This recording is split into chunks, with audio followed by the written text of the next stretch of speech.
Después de la destrucción de la Primera Guerra Mundial, Alemania anhelaba un salvador, y un adinerado ocultista, Dietrich Eckart, creyó haberlo encontrado. Tenía la idea de una Alemania regenerada, pero ¿cómo iban a lograr eso? Necesitaban un Mesías. El joven idealista, Rudolf Hess, se convirtió en el primer discípulo. Ese fue el principio de lo que casi se convertiría en un romance. Un adolescente que aspiraba a ser soldado, Heinrich Himmler, encontró la oportunidad de pelear por sus alocados ideales. Las ideas mitológicas, raciales y biológicas fueron muy atractivas y jamás perdería su absoluta adoración por ellas. Y el galante héroe de guerra, Hermann Göring, descubriría una causa para impulsar su propia ambición. Quería que Alemania se hiciera a su imagen. Este pequeño grupo de inadaptados y héroes se encontraron dentro de la violencia y el desencanto de su quebrantada nación, y su sed de venganza los inspiraría a cometer los peores crímenes de la historia. Y todos estos hombres pasarían de pelear en las calles a apoderarse de casi toda Europa en apenas 15 años. Esta es la historia detallada de los seguidores de Hitler, los celos, las luchas de poder y los aduladores que crearán un monstruo y alimentarán los horrores más brutales del Tercer Reich.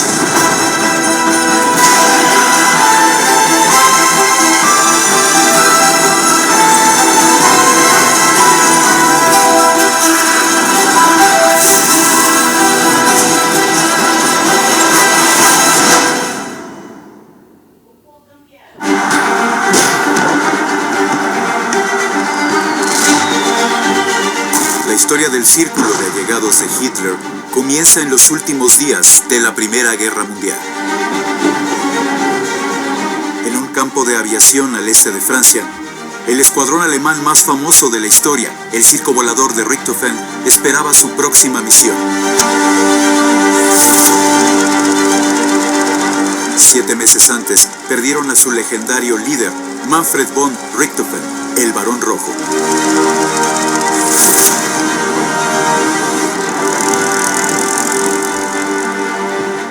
Pero un nuevo héroe llegó para llenar ese vacío.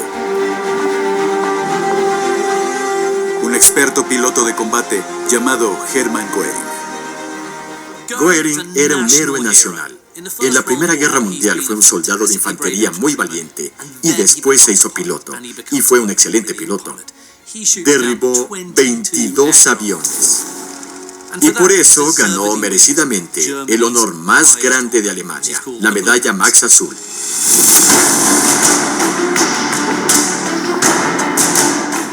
En su juventud, Göring portaba una figura puesta y se manejaba bien como un hombre de principios, valor físico y valentía. Era una figura muy impresionante al conocerlo. Era divertido, era ingenioso, era un líder natural. Era uno de esos hombres que pones en una habitación con 20 personas alrededor y cuando te das cuenta le está diciendo a los otros 19 qué hacer.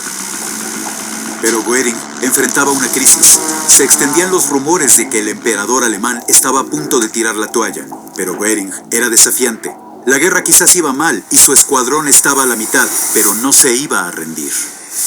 Göring reunió a todos sus hombres y les dijo básicamente que ignoraran todos esos rumores pesimistas de que el Kaiser iba a abandonarlos. Nunca va a hacer eso, les dijo. El Kaiser les iba a ser leal siempre que ellos fueran leales al Kaiser y defendieran la gloria y el honor de la patria. Göring incitó a sus hombres a prepararse para una última batalla de muerte o gloria. Pero tan pronto se apagaron las ovaciones, llegaron órdenes de detener todas las operaciones aéreas en el frente occidental. Esa orden fue un gran golpe para Göring. Significaba que todo por lo que habían luchado los últimos 4 años, todas esas batallas, todos esos combates aéreos no sirvieron para nada. Perdieron camaradas, experimentaron condiciones extremas y pareciera que todo fue en vano. Todo desapareció como humo en 1918. El Kaiser los abandonó y voló a Holanda. Alemania estaba a punto de rendirse. Parecía que los británicos, los estadounidenses y los franceses iban a vencer a Alemania sin siquiera poner un pie en tierra alemana. Para Goering, como para muchos alemanes orgullosos, la noticia fue un golpe muy duro. Se sintieron un tanto traicionados. ¿Cómo pudo haber pasado? Y creo que había una intención de buscar por todos lados a quién culpar. Para Goering, esta guerra no se perdió por los valientes alemanes en el campo de batalla, sino que fue descartada por las cobardes maniobras secretas de los políticos izquierdistas.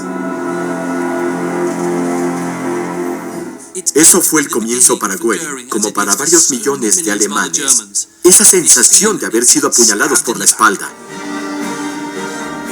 Las órdenes para Goering fueron entregar su avión a los aliados, pero él no tenía la intención de obedecer a los que lo traicionaron. Para prevenir que cayeran en manos enemigas, Goering les instruyó a sus hombres que volvieran a casa y que aterrizaran de emergencia en suelo alemán. Esa clase de aventura, en realidad, revelaba su percepción de autoconfianza, autoestima y la idea de que podía ignorar los reglamentos porque las normas no aplicaban para él. Quizá Alemania se rindió, pero Goering no lo haría.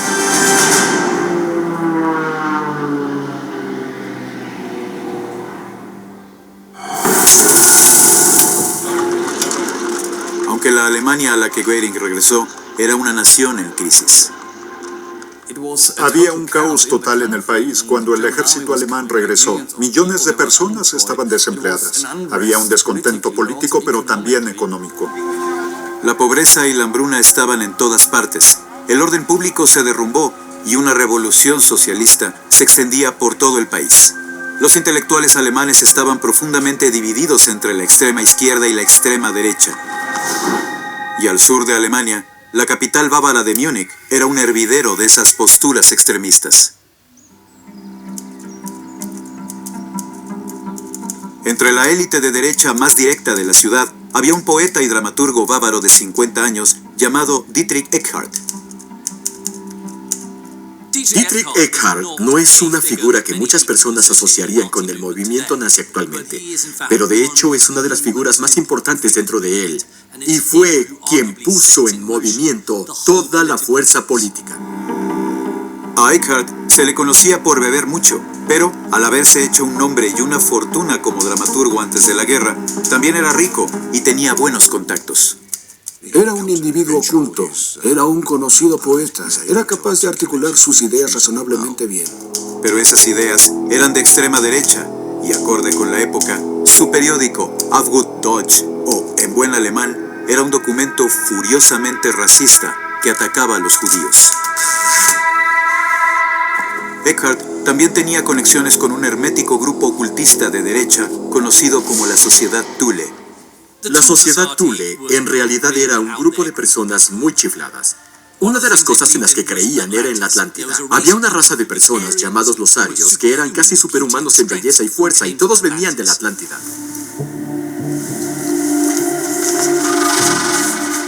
Está basado en la noción de que los arios o los teutones eran la gran fuerza civilizada en la historia. Y se habían convertido en alemanes. Los alemanes, el pueblo ario, teutón, eran los mejores porque así es como el destino lo había planeado. Aunque sus creencias parecieran extrañas, en la destrozada psique alemana, la noción de un pasado glorioso ofrecía un escape cautivador de la realidad de humillación. Era importante para darle algo de forma a los alemanes, una idea de su propia identidad histórica. Alemania como Estado solo tenía 40 años de existir. Lo que los unía era esa fuerte sensación de querer descubrir las raíces de la nación. ¿Qué significaba ser alemán? Pero hay un lado oscuro del mito de la sociedad Thule. Creían que los arios superhumanos habían sido debilitados por cruzarse con razas inferiores y moralmente corrompidas.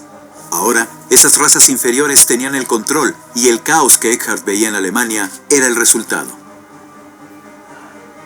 Era una noción de chivos expiatorios. Lo que descubrió, según él, es que había una conspiración mundial. Eckart creía fervientemente que los enemigos de la Alemania aria eran los bolcheviques, los comunistas y sobre todo, los judíos. El pueblo judío estaba interesado en destruir todas las otras culturas desde adentro, por medio de la infiltración, corromper el cuerpo desde adentro como una bacteria. No había ninguna evidencia de nada de eso. pero se convirtió en la piedra angular de uno de los movimientos más poderosos de la historia. Eckhardt quería atacar a estos enemigos desde adentro, pero para hacerlo, debía hacer que su mensaje llegara más allá de la élite, hasta las masas. Tenía que llegar a la desesperanzada clase trabajadora.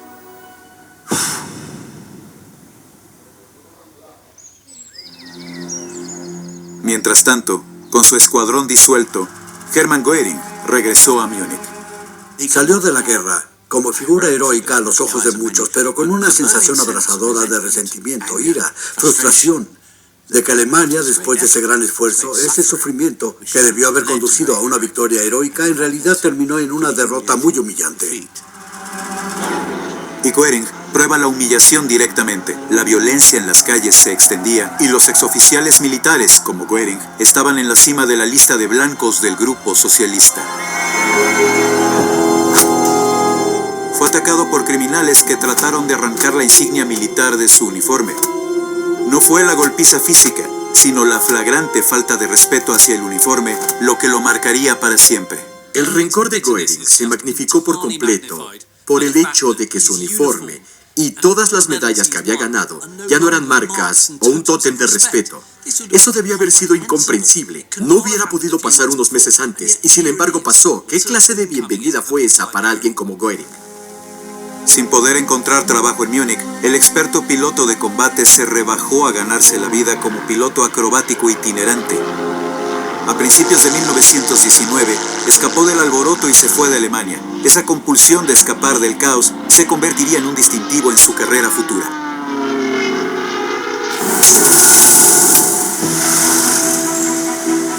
Pero otros, como Dietrich Eckhardt, estaban decididos a oponer resistencia.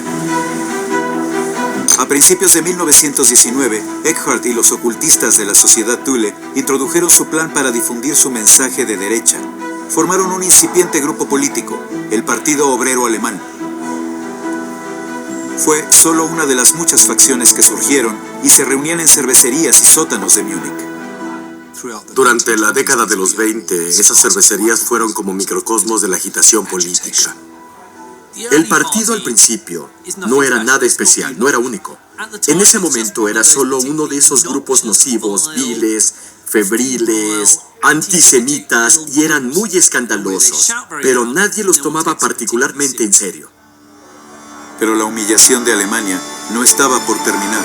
Y pronto, una recesión más extensa en las fortunas de Alemania aseguraría que las lunáticas ideas arias de Eckhardt encontraran nuevos adeptos.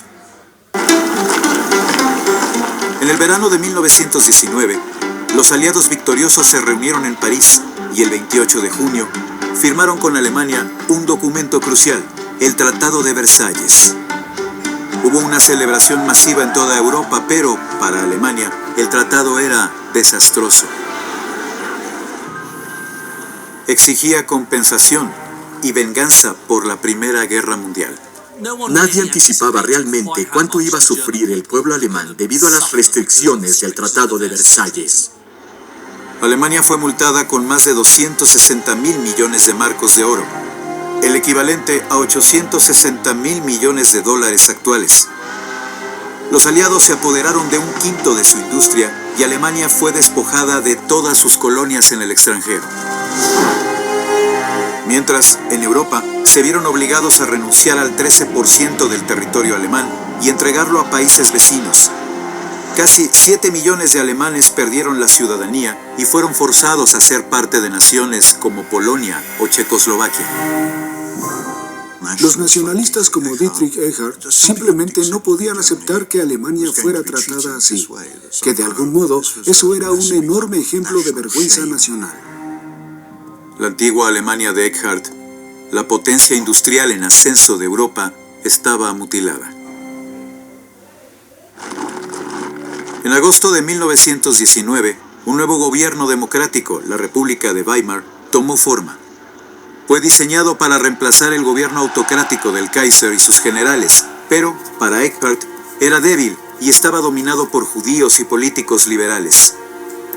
Estaba determinado a que su partido se enfrentara a ellos, pero para hacer eso necesitaba un hombre que pudiera hablar directo con la gente, un líder inspiracional. La palabra Mesías era algo que Eckhart usó más de una vez en sus escritos. Tenía la idea de una Alemania regenerada. Pero ¿cómo iban a lograr eso? Necesitaban un Mesías.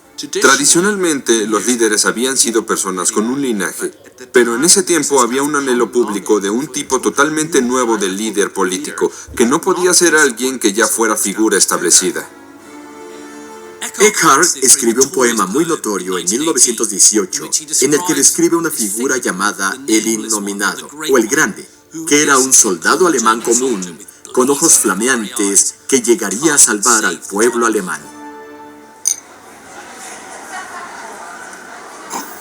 En el otoño de 1919, en una reunión del Partido Obrero Alemán, un espía merodeaba entre la multitud. Fue enviado por el ejército alemán para reportar sobre los movimientos. Pero el joven notó que las opiniones anticomunistas y antisemitas concordaban bastante con las suyas. En lugar de espiarlos, descubrió que en realidad hablaban de cosas que él compartía. Inspirado, dejó de tomar notas y empezó a dirigirse a la multitud. Se dio cuenta de inmediato de que su voz era persuasiva y el lugar se quedó en silencio. Se paró a hablar, y todos estaban muy impresionados por este hombre que hablaba con pasión y veneno por igual. Su nombre era Adolf Hitler. Eckhart se quedó paralizado. De hecho, saltaba sobre las mesas con una oratoria fantástica y feroz, y rápidamente Eckhart se dio cuenta de que ese era el hombre. Él era el hombre que los iba a dirigir. En Hitler, Eckhart vio al hombre que llevaría su mensaje a la gente, que esparciría los ideales arios más allá de la élite metropolitana, quizás hasta inspiraría a una nación. Cuando se conocieron, hubo una atracción mutua. Eckhart usó la noción del Mesías y dijo en términos menos dramáticos que Hitler era un hombre de gran visión, que podía dirigirlos, podía hacer cosas que otros hombres no. Hitler y él se hicieron amigos, aunque de muchas maneras eran personajes muy diferentes, porque Eckhart era un hedonista que gustaba de fumar y beber, cosas que no le eran nada interesantes a Hitler. Lo que a Eckhart le gustó fue que Hitler era un soldado simple y ordinario, y sin embargo allí estaba sobre una plataforma, con capacidad de articular con claridad las ideas que Eckhart no podía expresar de la misma manera. Eckhart no fue la única persona cautivada por Hitler. En la multitud estaba un joven estudiante de universidad, Rudolf Hess. Rudolf Hess era un hombre muy joven, muy impresionable, y cuando vio a Hitler se aferró a todo su discurso. Proveniente de una familia adinerada, Hess había sido un soldado valiente y disciplinado durante la guerra. Él también había buscado refugio en las místicas posturas de la sociedad Thule, y cuando escuchó hablar a Hitler, cayó rendido ante su encanto. Regresó a casa con su novia y le dijo: vi a este hombre. Volcó su adulación a Hitler sobre ella en una larga descripción de los talentos, las habilidades, el carisma y la cualidad mesiánica del hombre que conoció. Ese fue el principio de lo que casi se convierte en un romance. Hess, el enamorado, se convertiría en uno de los primeros discípulos de Hitler y miembro fundador del Círculo de Allegados. Pronto, otros se unirían a él.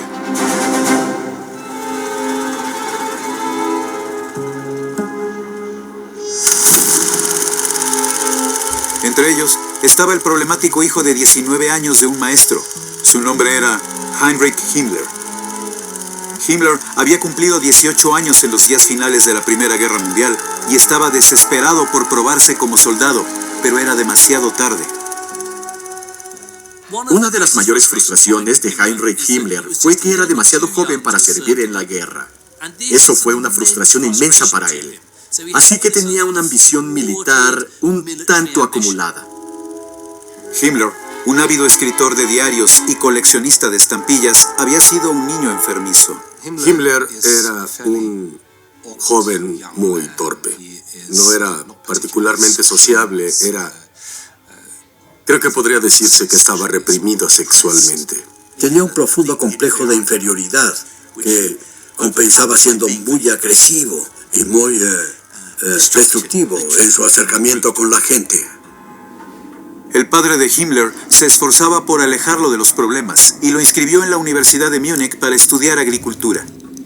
Pero la mente de Himmler estaba plagada de los mismos mitos y monstruos que las de los ocultistas, Eckhart y Hess, y su opinión sobre la agricultura era muy diferente a la de sus compañeros de escuela.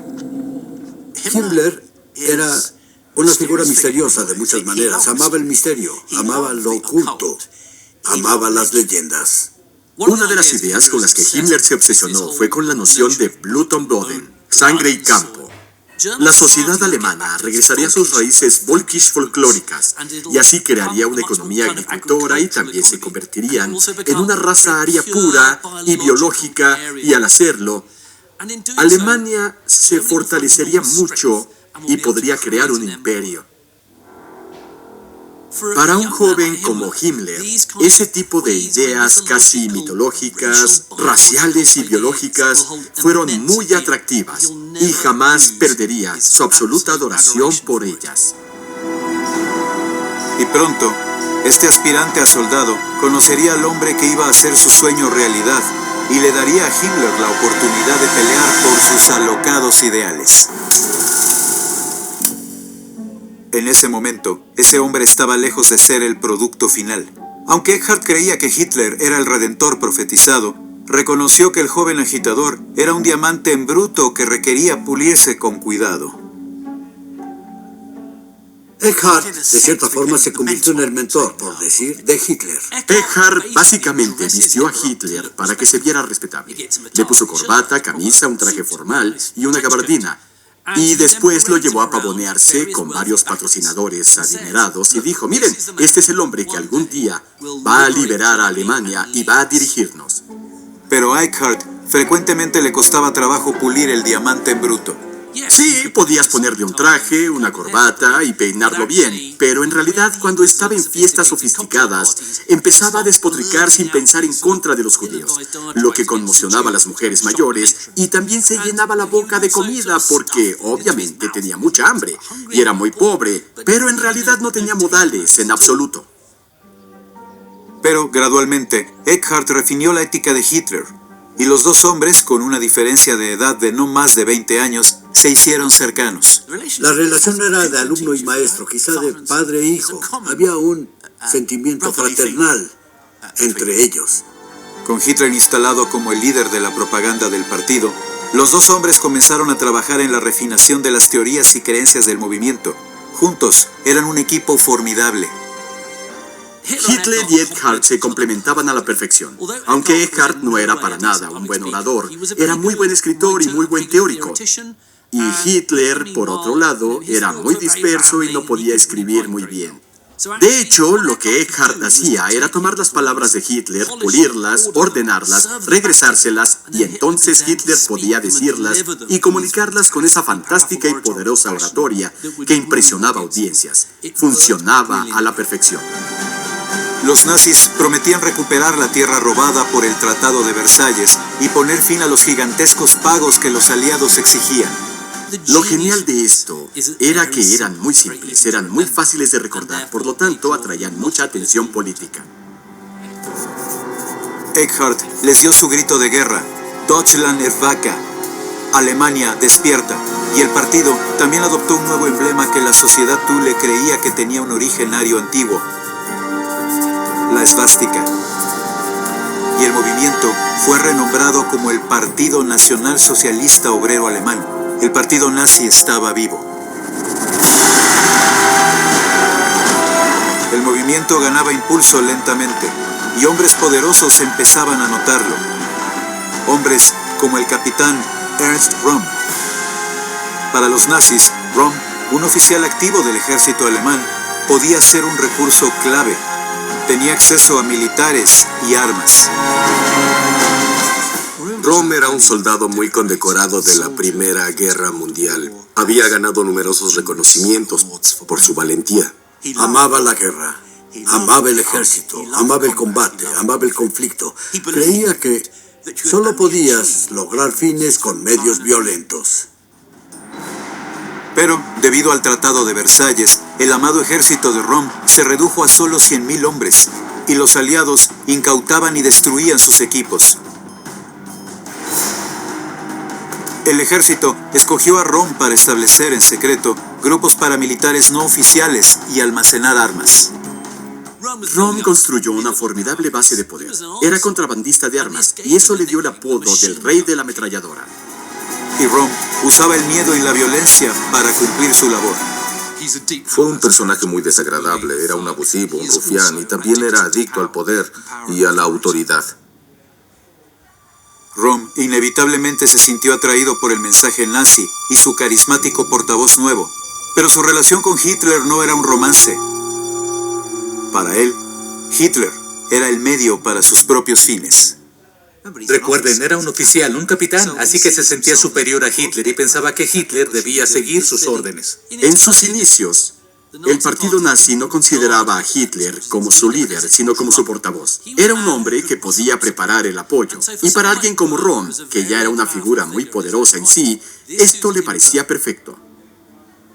Röhm se unió al movimiento apoyando a Hitler económicamente y presentándole a oficiales militares superiores muy patriotas. El partido crecía, pero si querían lograr una diferencia real, tenían que hacer más que agitaciones en bodegas de cerveza.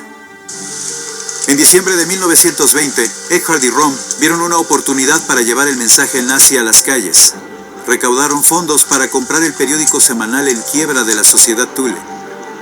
Fue una incursión temprana a la propaganda masiva, una herramienta que los nazis aprenderían a usar con mucha eficiencia. El Volkischer Beobachter fue el clásico ejemplo de la forma en que los nazis usaban los medios para esparcir su mensaje. Ese periódico usaba grandes encabezados, contenido llamativo e imágenes poderosas. Cualquier editor actual de algún periódico reconocería que son herramientas poderosas. En ese momento, Hitler seguía siendo solo el portavoz oficial del partido, pero Eckhardt, instalado como el editor en jefe del periódico, no perdió el tiempo y vendió su visión de Hitler como el Mesías de Alemania. Hitler no se veía como el Mesías, creía que era como Juan el Bautista y que en algún momento el Mesías iba a aparecer. Pero Eckhardt se refería a Hitler como Der kommende Großen, el próximo grande,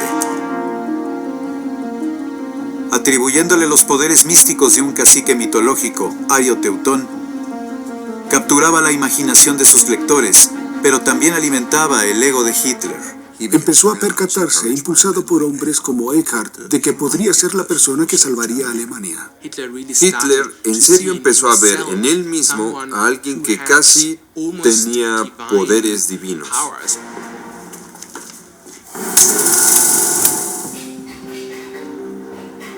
Y Eckhardt no era el único nazi que veía a Hitler así.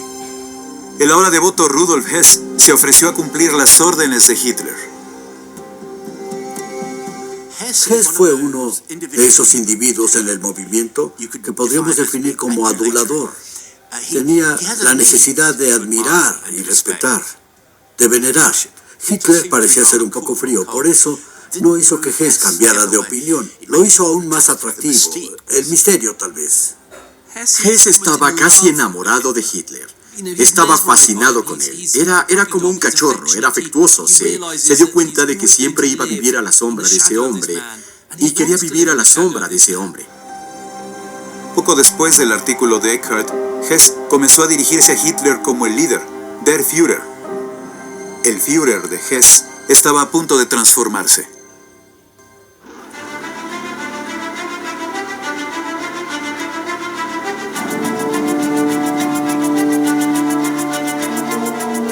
En julio de 1921, el partido nazi cayó en crisis. Eckhardt descubrió que el líder oficial del partido, Anton Drexler, trataba de mezclarse con otros grupos políticos. Hitler estaba furioso, porque su manifiesto tendría que contaminarse por otros partidos.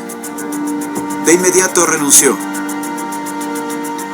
Pero en secreto, Hitler no tenía intenciones de darle la espalda a los nazis. Fue un movimiento muy inteligente de Hitler. Básicamente renunció para poder regresar al poder. ¿Cómo? Porque dijo, pues pueden respaldarme o pueden arreglársela sin mí. Sabía muy bien, como cualquier buen negociador, que él tenía el as bajo la manga. Iban a respaldarlo y lo sabía. A través de Dietrich Eckhardt, Hitler exigió convertirse en líder y tener poderes autoritarios. Eckhardt le comunicó el ultimátum de Hitler al partido y convocó a una votación. Con una abrumadora mayoría de 543-1, echaron a Drexler y convirtieron a Hitler en su líder oficial. Eckhardt le entregó a Hitler el control total del partido nazi, pero pronto se arrepentiría. Los nazis seguían siendo solo una pequeña organización radical. Si querían cumplir su plan de tomar el poder por la fuerza, necesitaban más que palabras, necesitaban un ejército. Tienen que recordar que la política en Alemania era una actividad sumamente violenta. Ernst Röhm comenzó a crear la fuerza paramilitar del partido, el denominado Servicio de Orden. En el otoño de 1921 tenía 300 miembros y un nuevo nombre, la sección de asalto o Sturmabteilung. Las SA de Röhm expulsaban a los inconformes de las reuniones e intimidaban a oponentes políticos, pero eran muy indisciplinados, necesitaban un líder, y como oficial del ejército, Röhm no podía ser visto haciéndolo. En el mejor momento, el hombre perfecto para el puesto regresó a Múnich. El renombrado héroe de guerra, Hermann Göring, regresó, y el ambicioso excombatiente se unió de inmediato a la causa que podría darle el poder y la influencia que ansiaba. Göring pensaba, en realidad esto es algo a lo que puedo unirme. Es un movimiento pequeño y puedo ser un gran hombre en él.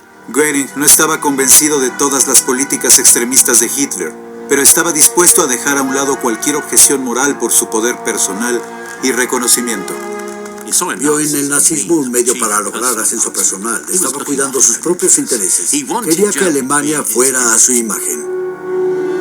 Al día siguiente de ver a Hitler hablar, los dos hombres se reunieron y Göring comprendió por completo su valor para Hitler y el partido nazi. Era una celebridad, era muy conocido. La gente veneraba a Göring. Era bueno tenerlo en el equipo. Junto con los otros miembros de su cada vez más grande círculo de allegados, empezaron a sacar de las sombras al incipiente partido nazi. Con Hess reclutando cada vez más miembros y Röhm encargándose del entrenamiento secreto del ejército, Göring comenzó a convertir las Sturmabteilung en una fuerza formidable. Göring sin duda era un político capaz y era un organizador capaz de las tropas de asalto. Sabía lo que hacía. Hitler más tarde declararía: le dio un tumulto desaliñado. En muy poco tiempo organizó una división de 11.000 hombres.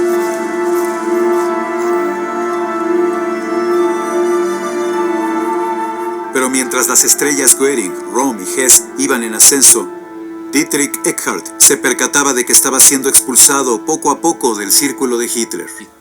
Pensaba que Eckhardt se había convertido en una carga como operador político. Bebía demasiado y hablaba mucho, pero hacía poco. Simplemente no era tan revolucionario. Hitler se cansó de su mentor y Eckhardt recurría cada vez más a la bebida. Eckhardt comenzaba a tener muchas dudas sobre Hitler. También acusaba a Hitler de tener complejo de Mesías. Es irónico, ¿por qué? Porque Eckhardt fue el que siempre estuvo buscando un Mesías, y ahí estaba el Mesías, pero no era lo que Eckhardt quería. Hitler calificó a Eckhardt de fatalista, pedante y pesimista. Creo que Eckhardt de repente despertó y pensó: ¿qué he creado? Creé un monstruo político que no voy a poder controlar. Ernst Röhm también enfrentaba una crisis. Empezó a llamar la atención de sus comandantes del ejército, preocupados por su participación en la política de extrema derecha. Le dieron un ultimátum: elegir entre su carrera o el partido nazi. Röhm tenía una elección muy clara entre quedarse en el ejército y hacer su parte para ayudar a restaurar el ejército alemán con su grandeza previa, o podía irse de lleno con los nazis. Era una decisión muy difícil que debía tomar. Mientras tanto, Röhm continuaba reclutando combatientes dispuestos en su milicia, y un joven idealista y entusiasta en particular llamó su atención: el aspirante a soldado Heinrich Himmler. La oportunidad que Röhm le daba a Himmler era el uniforme. La idea de que podía ser un soldado, uno de juguete quizás en algunos aspectos, pero podía ser visto como soldado. Esa era la atracción. Röhm introdujo a Himmler al partido nazi. En agosto de 1923 se convirtió en el miembro 14.303 del partido. Al principio, se quedó bajo el ala de Röhm. Había algunos indicios de que se convertiría en el antisemita más temido y homicida de todos. Las piezas clave ya estaban en su lugar. Lo único que necesitaban era una oportunidad para distinguirse. Los eventos conspiraron para ayudarlos cuando Alemania cayó en el caos económico por la hiperinflación que estrangulaba la economía. Una barra de pan aumentó de precio de 165 marcos a más de 1.000 millones en solo un mes. La hiperinflación de 1922 y 23 tuvo un efecto muy traumático en muchos alemanes. De la noche a la mañana, fortunas acumuladas perdieron todo su valor. Fue un año en el que muchos alemanes no sabían qué iba a pasar. Todo iba a colapsar a su alrededor. ¿Qué estaba pasando? ¿Cómo iban a rescatar a Alemania de esta crisis? La República de Weimar no tuvo otra opción más que dejar de pagar las deudas de Alemania con los aliados. Como represalia, las tropas francesas y belgas se apoderaron de uno de los pocos bienes de Alemania, el Ruhr, el centro industrial del país. Por primera vez, tropas extranjeras invadían territorio alemán soberano. No hay nada peor para un pueblo que la ocupación. Y para los alemanes, un pueblo sumamente orgulloso, considero, fue un verdadero insulto y una verdadera humillación. Para Goering y los nazis, eso fue un llamado a la guerra. Ya tenían las condiciones perfectas. El colapso completo de la economía y la ruina de toda la clase media. Así que les pareció que era el momento. 1923 fue el momento en que dijeron, vamos por el golpe de Estado. Goering sabía que el reloj avanzaba y quería actuar ya. La crisis económica afectó mucho los fondos del partido y su milicia, la CSA, se ponía inquieta.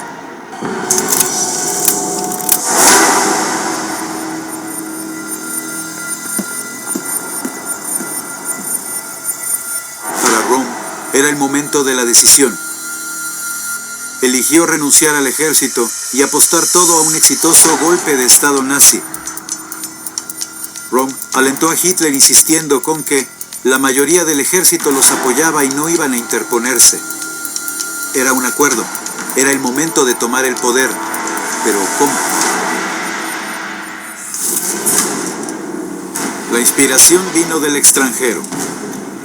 El fascista más próspero de Europa, Benito Mussolini, había tomado el poder en Italia apenas unos meses antes.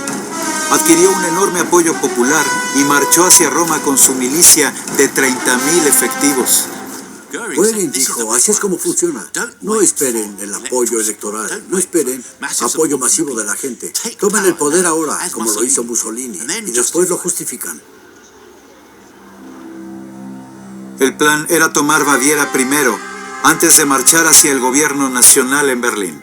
El objetivo del putsch simplemente era desafiar al gobierno bávaro en Múnich, con la idea de desafiar al gobierno alemán en general. Así era de simple.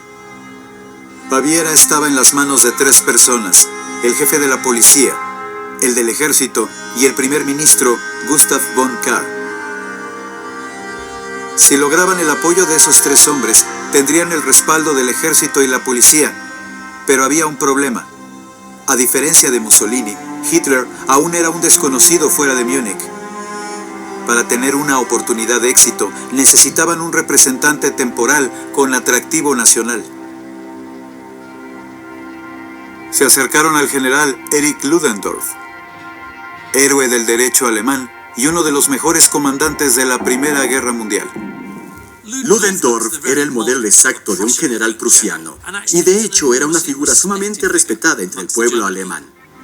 Cuando los nazis se enteraron de que el primer ministro von Kahr organizaría una reunión pública en la Burgerbräu Keller, una de las principales cervecerías de Múnich, y que todos los jefes del ejército bávaro y de la policía también estarían allí, supieron que tenían que moverse rápido.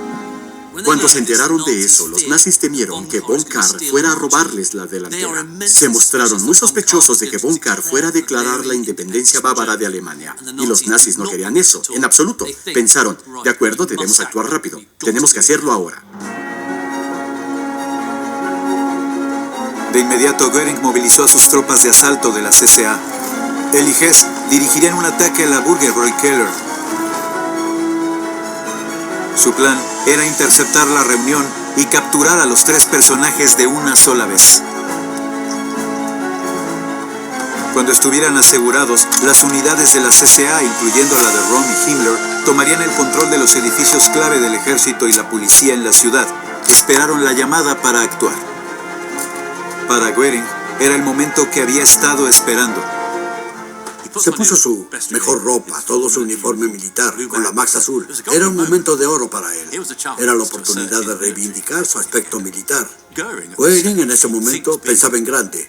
Pensaba que esa era la chispa que encendería el fuego que se apoderaría de Alemania. Para todos esos hombres, los miembros del círculo de allegados de Hitler, ese era el momento que esperaban. Sabían que era su oportunidad de tomar el poder por la fuerza y mostrarle al mundo de qué estaban hechos. Goering llegó a la Bürgerbräu Keller con 100 guardias de choque de la CCA, fuertemente armados. En total, 600 CCA rodearon el lugar. Las tropas de Goering eran un grupo muy disciplinado y muy bien vestido, así que cuando bajaron de sus camiones afuera de Bürgerbräu Keller, la policía local asumió que eran unidades normales del ejército y simplemente los dejaron actuar. En realidad fue un engaño maravilloso. Adentro, Gustav von Kahr hablaba con la multitud y, como lo predijeron, los jefes de la policía y el ejército bávaros estaban con él. Goering y sus hombres rompieron la puerta, entraron a Bürgerbräu Keller y colocaron una metralleta en una esquina del lugar, lo que les daba el control absoluto para eliminar a todos en esa habitación. Después avanzaron por la sala, haciendo espacio para Adolf Hitler.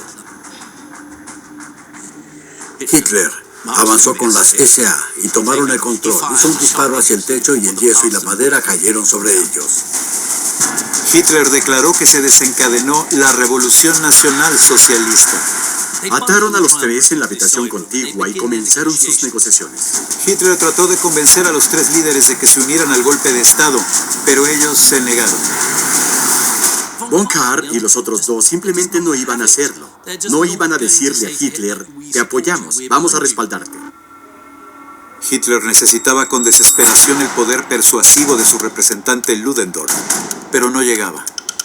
Esa gran figura que fue reclutada para agregarle una apariencia de refinamiento y autoridad no llegaba aún. Con pistola en mano, Hitler los amenazó, pero ellos no cambiaron de opinión. Hitler se percató de que él y sus colegas nazis no podían empezar a dispararle a todo el mundo, que no iban a lograr nada. Se convirtió en un completo desastre. En la sala principal, Hess se enfocó en los opositores políticos superiores para secuestrarlos y sacarlos de la ciudad, mientras Goering mantenía a la multitud vigilada. Goering trataba de mantener el control en el salón principal, y para lograrlo, mostraba su autoridad abriendo su túnica para revelar su medalla Max azul. Bromeó con ellos y les dijo que deberían estar calmados y que bebieran una cerveza. Fue entonces que se vio lo mejor de Goering, o lo peor, por así decirlo. Con la cervecería cerrada, Röhm recibió la llamada para actuar. Les ordenó a sus hombres que marcharan hacia el Ministerio de Guerra bávaro. Himmler cargaba con orgullo la vieja bandera imperial. Dicen que se quedó en la parte de atrás para poder alentar a otros a ir al frente. Podía discutirse que eso sea un insulto a su persona, pero básicamente era un abanderado. En la marcha interpretaba un papel de soldado, pero ahora sí estaba haciendo algo valiente. Ahora sí estaba con la gente, con las tropas en el terreno. En toda la ciudad, las unidades de la CCA se acercaban a sus objetivos. Pero en la cervecería, Goering trataba de mantener la calma y las negociaciones de Hitler estaban en un punto muerto. En un intento desesperado por cambiar el rumbo de las cosas, dio un discurso apasionado a la multitud en el que mentía con que el gobierno había acordado respaldarlos. Sorprendentemente, la multitud le creyó y después, como si fuera una coreografía planeada, Ludendorff llegó. Ludendorff hizo su magia y los líderes de Baviera aceptaron unirse. El golpe de Estado nazi arrancó de pronto. En las calles, la unidad de Röhm y Himmler tomó el control del Ministerio de Guerra y algunas unidades militares y policiales en Múnich aceptaron unirse a la revuelta. Empezaba a parecer que el golpe de Estado iba a suceder. Hitler decidió entonces dejar a Goering y a Ludendorff a cargo para ver el progreso de Rom. Hitler se fue de Burgerbräu-Keller para dirigirse a las barricadas, donde vio a Rom. Abrazó a Rom y le dijo: ya está, el nuevo Reich se está formando. En Burgerbräu-Keller, el ambiente era más relajado. Pero con Goering distraído llevando tragos a sus hombres, Ludendorff cometió un grave error. Parece que Kahr convenció a Ludendorff de dejarlo ir. Y este dijo: de acuerdo, dame tu palabra de que no te echarás para atrás. Von Kahr le aseguró a Ludendorff que no iba a traicionarlos. Pasó junto a las tropas ebrias de Goering y se fue. En otra cervecería, cruzando el pueblo, Dietrich Eckart, el previo mentor de Hitler, no tenía idea de que el putsch se estaba llevando a cabo. No es necesario un mejor ejemplo de lo mucho que alejaron a Eckhart del círculo de allegados que el hecho de que no sabía nada del golpe de Estado hasta que recibió una llamada después de medianoche. Le llamó a un colega para decirle: ¿dónde estabas? Mira lo que pasó. Y la fiesta se acabó. Literalmente la fiesta se acabó. Cuando la persona que llamó le informó a Eckhart que Von Kahr había sido liberado, él vio el peligro. Sabía que no podía confiar en Von Kahr y entonces exclamó: fuimos traicionados. El instinto de Eckhart estaba en lo correcto. Von Kahr rápidamente reunió al ejército. En un instante, las cosas se voltearon para los nazis. El golpe de Estado se ahogó y cuando el sol salió al día siguiente, Goering y el resto del círculo de allegados no sabían qué hacer.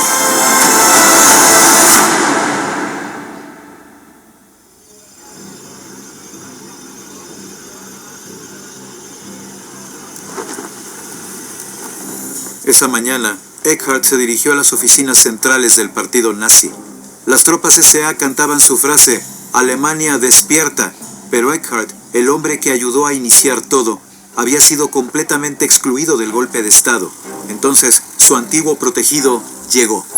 El automóvil de Hitler hizo una parada muy brusca frente a Eckhart. Hitler le lanzó una mirada de ira y le dijo: oye, súbete al auto de atrás y sígueme. Esa fue la última comunicación que esos dos hombres tendrían.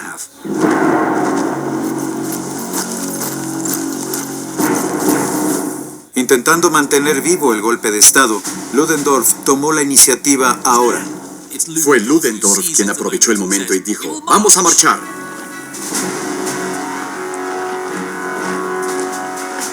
Los nazis se dirigieron al centro de Múnich a probar suerte, desesperados por última vez. Goering, Hitler, Ludendorff, todos iban en fila. Y unieron sus brazos.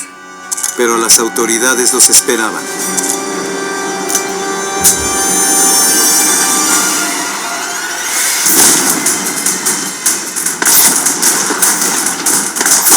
Goering recibió un disparo en la pierna y quedó terriblemente herido. Le dispararon a Goering. No podía caminar, pero podía arrastrarse.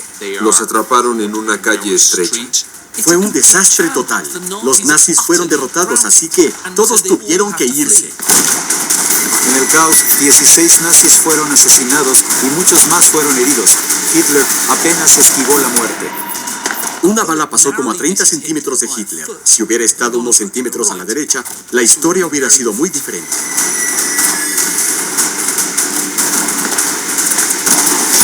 Eckhart observó mientras el hombre que él moldeó como el Grande huía para salvar su vida. El golpe terminó en un completo desastre.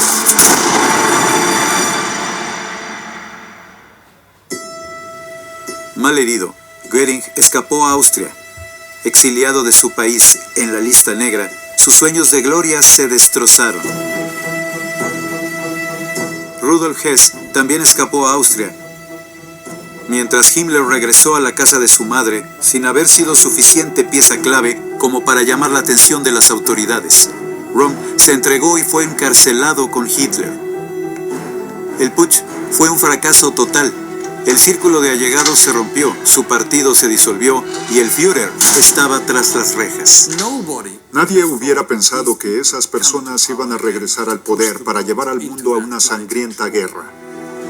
Pero juntos aprendieron una valiosa lección. Ese tipo de política revolucionaria no funcionó. Pero al final tendrían que subvertir la democracia haciéndose democráticos. En los años próximos, el fracaso del putsch sería reescrito en el folclore nazi como una lucha triunfante. Fue glorificado. Y todos los miembros del círculo de Hitler que estuvieron ahí, ese fatídico día, tuvieron afianzado su lugar en el círculo de allegados.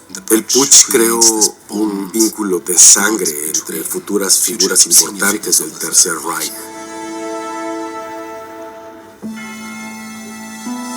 Pero Dietrich Eckart no viviría para ver el ascenso del Tercer Reich. Solo 6 semanas después del golpe fallido, yacía moribundo. Años de abuso del alcohol cobraron factura. Sus palabras finales fueron proféticas. Sigan a Hitler. Va a bailar. Pero seré yo quien decida la canción. No lloren por mí. Voy a influir en la historia más que cualquier alemán. Ese era Eckhart por excelencia. Se presentó a sí mismo como una clase de titiritero que había sido la persona real, el arquitecto real de la nueva Alemania que estaba por llegar.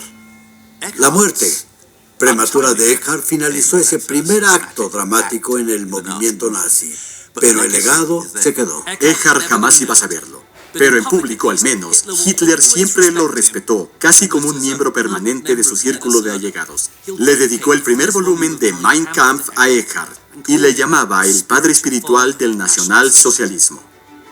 Eckhart quizás haya muerto, pero sus ideas no murieron con él. Y desde luego, fueron transportadas por Hitler y su círculo de allegados, y llevarían al mundo casi a la destrucción. El círculo de maldad de Hitler aún no termina.